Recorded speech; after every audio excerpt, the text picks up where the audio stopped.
ஆன்மீக நண்பர்கள் அனைவருக்கும் அன்பு கலந்த வணக்கங்கள். இன்றைக்கு நாங்கள் ஆன்மீகம் சம்பந்தமான பதிவில் உங்கள் வீட்டில் செல்வம் பெருக வேண்டுமா, அட்சய திருதியை அன்று இந்த 5 பொருட்களை வாங்குவது மங்களத்தை தரும். என்ன பொருட்கள் அப்படின்னு சொல்லி பார்க்கலாமா வாங்க. நமது பாரத பண்பாட்டில் காலமும் நேரமும் மிக முக்கியமானவை. அதில் அட்சயம் என்ற சொல்லுக்கு அழியாதது அல்லது குறையாதது என்று பொருளாம். சித்திரை மாதத்தில் அமாவாசைக்கு பிறகு வரக்கூடிய வளர்ப்புரை திருதியை திதியே அட்சய திருதியை என போற்றப்படுகிறது. இந்த நன்னாளில் நாம் செய்யும் ஒவ்வொரு நற்செயலும் வாங்க மங்கள பொருட்களும் பல மடங்காக பெருகும் என்பது ஆன்மீக ரீதியான ஒரு நம்பிக்கை. 2026ஆம் ஆண்டில் இந்த மங்களகரமான நாள் ஏப்ரல் 20ஆம் தேதி, அதாவது திங்கட்கிழமை அன்று அமைகிறது.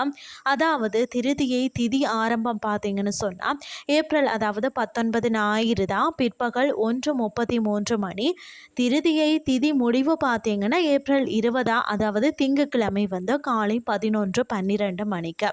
திங்கள் காலை சூரிய உதயத்தின் போது தான் திருதியை திதி நீடிக்கிறதால ஏப்ரல் 20ஆம் தேதியை வழிபாட்டிற்கும் பொருட்கள் வாங்கவும் உகந்த நாளாக கருதப்படுகிறது. ஏன் தங்கம் முக்கியத்துவம் பெறுகிறது அப்படின்னு சொல்லி பார்த்தீங்கன்னா, திருதியை திதிக்குரிய அந்த கிரகம் குரு பகவான். ஜோதிடத்தில் குருவை பொன்னன் அப்படின்னு சொல்லி அழைப்பார்களாம். அவர் தங்கத்திற்கு அதிபதி என்பதால் தான் குருவின் ஆதிக்கம் நிறைந்த இந்த நாளில் தங்கம் வாங்குவது செல்வத்தை பல மடங்கு பெருக்கும் என்பது ஜோதிட ரீதியான உண்மையினே சொல்லலாம். தங்கம் வாங்க முடியலையா, கவலை வேண்டாம்.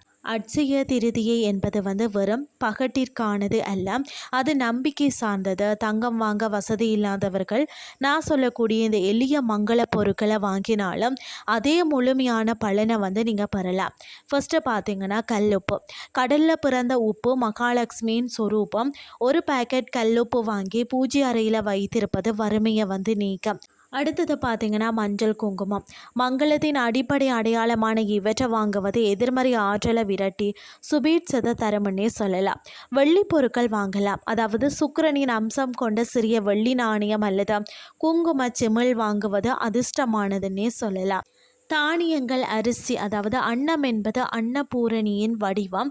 இந்த நாளில் அரிசி வாங்குவது வீட்டில் உணவு தட்டுப்பாடு வராமல் தடுக்கும்.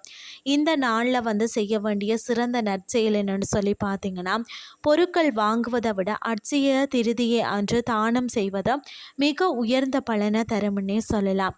கொடுக்க கொடுக்க தான் செல்வமும் வளரும். ஏழை எளியவர்களுக்கு உணவு வழங்குவது, தாகம் தணிக்க தண்ணீர் அல்லது மோர் பந்தல் அமைப்பது போன்ற நல்ல செயல்கள் நீங்கள் வாங்கக்கூடிய அந்த தங்கத்தை விட அதிக புண்ணியத்தை உங்கள் தலைமுறைக்கு கூட சேர்க்க. இந்த அட்சய திருதியை உங்கள் வாழ்வில் எல்லா வளங்களையும் நலங்களையும் கொண்டு வரட்டும்னு சொல்லி கூறிக்கொண்டு இன்றைய ஆன்மீகம் சார்ந்த பதிவை நிறைவு செய்து கொள்கிறேன். இதே மாதிரி மற்றொரு ஆன்மீகம் சார்ந்த பதிவோடு உங்களை சந்திக்கிறேன். நன்றி.